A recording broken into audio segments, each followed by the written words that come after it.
Et voici une autre vidéo dans la série de la prévention des blessures pour les jeunes sportifs. Mais cette vidéo ne suit pas tout à fait le thème de la prévention des blessures.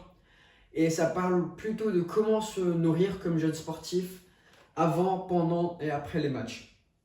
Je sais que ça n'a pas un lien direct avec les blessures, mais ça a un grand impact sur les muscles qui ont un lien avec les blessures. Du coup, je voulais vraiment vous parler de ça. Et je comprends, avant que je commence la vidéo, je voulais juste vous dire que comme jeunes, on a tous des corps différents.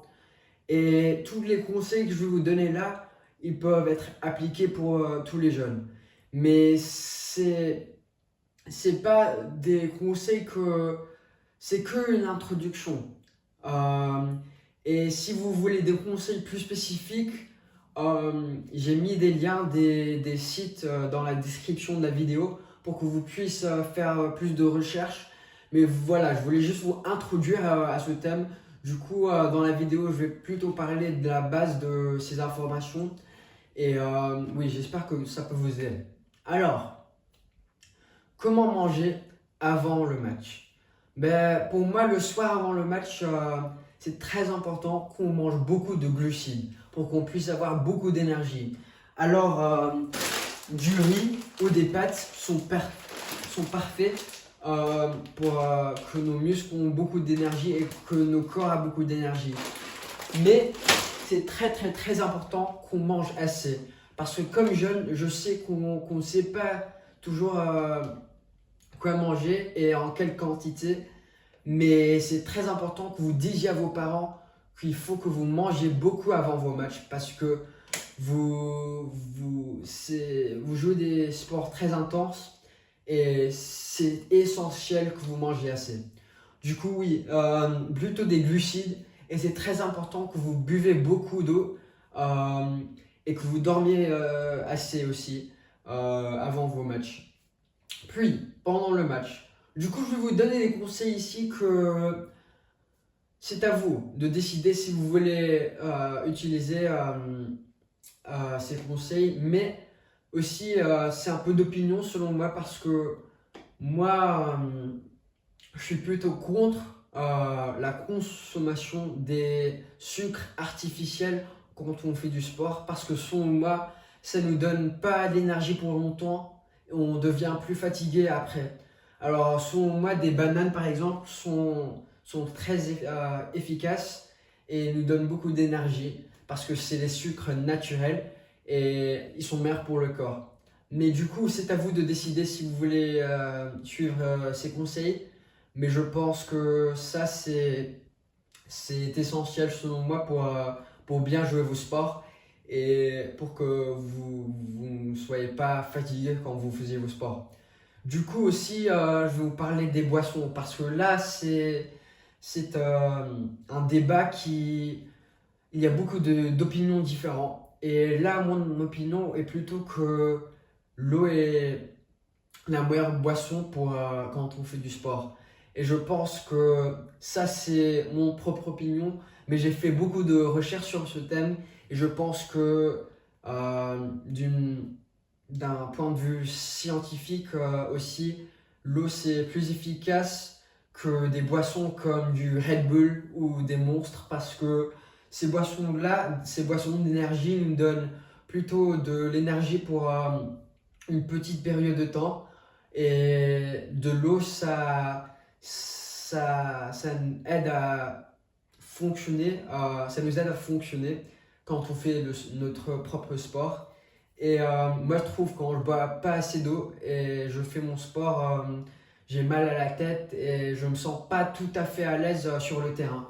Du coup, je voulais vraiment vous parler de ça parce que selon moi, les boissons artificielles comme ça nous aide pas quand on fait ces sports.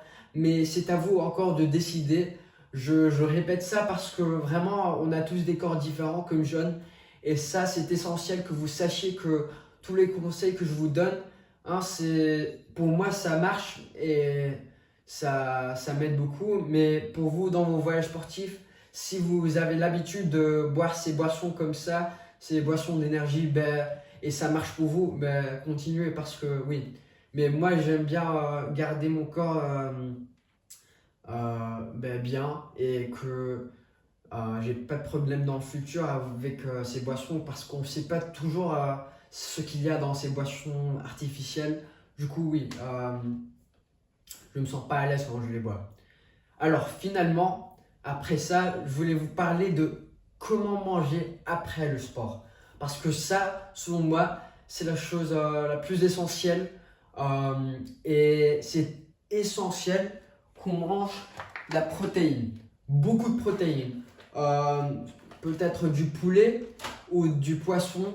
Mais c'est très très très important qu'on en mange parce que pour nous, c'est important que nos muscles soient bien forts et que les os soient bien forts. Du coup, la protéine nous aide à redevenir fort après un match parce qu'on est très fatigué. Et du coup, oui, ça nous aide. Mais aussi beaucoup de vitamines comme ben, oui, des légumes et des fruits, c'est très bien. Et moi, j'aime bien en fait prendre un bol de yaourt après mon match comme un petit goûter avec des fruits et des noix parce qu'il y a beaucoup de protéines et des vitamines qui sont très bien pour le corps. Alors, moi, je vous suggère pas d'aller à McDo parce que je vois beaucoup de sportifs de mon âge qui vont à McDo après le match. Et je me dis toujours, c'est une mauvaise idée parce que c'est pas la nourriture que nos corps veulent manger, que nos corps veulent consommer après avoir fait du sport parce que c'est pas bien pour le corps et des choses comme du poulet bio, c'est beaucoup mieux. Mais quand même, c'est à vous de décider. Je vous dis pas quoi faire, mais c'est que des conseils. Euh, alors oui, je trouve que c'est aussi très très très important de beaucoup boire quand on fait du sport et après en fait on doit toujours beaucoup boire de l'eau. Je veux dire parce que c'est très très très important que on soit bien hydré et oui. Du coup, voilà mes conseils sur comment se nourrir. Je sais que c'est pas très précis, mais je voulais juste vous donner une introduction à un peu savoir une base, à savoir quoi faire et comment se nourrir. Mais j'espère que ça vous a aidé et à la prochaine vidéo quand je vais vous parler de l'échauffement. Alors oui, merci beaucoup.